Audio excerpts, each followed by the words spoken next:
வேர்களை தேடி திட்டம் நெல்லையப்பர் கோவிலை ஆர்வமுடன் பார்வையிட்ட அயலக தமிழர்கள் விளக்கேற்றி வழிபட்டனர்.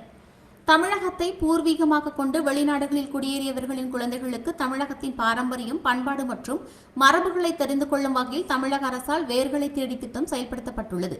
இந்த திட்டத்தின் கீழ் ஆஸ்திரேலியா, கனடா, இலங்கை, வியட்நாம் உள்ளிட்ட பல்வேறு நாடுகளைச் சேர்ந்த குழுவினர் நெல்லை வந்தடைந்தனர்.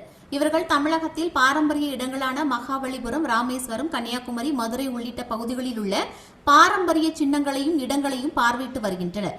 அதன் தொடர்ச்சியாக நெல்லை வந்த குழுவினர் பிரசித்தி பெற்ற சிவாலயங்களில் ஒன்றான நெல்லை டவுன் நெல்லையப்பர் கோவிலில் வந்து பார்வையிட்டனர்.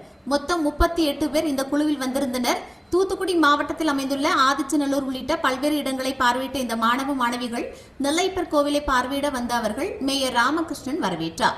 தொடர்ந்து கோவில் ஊழியர்கள் அவர்களை அம்பாள் சன்னதி, ஆயிரங்கால் மண்டபம், கோவில் பிரகாரத்தில் உள்ள கலைநேயமிக்க சுவாமி நெல்லையப்பர் சன்னதி, தாமிரசபை மண்டபம் உள்ளிட்டவைகளுக்கு அழைத்துச் சென்று பார்வையிட செய்தனர். அங்குள்ள சிலைகள் குறித்தான விளக்கங்களையும் பூஜை முறைகள் குறித்தான விளக்கங்களையும் அளித்தனர்.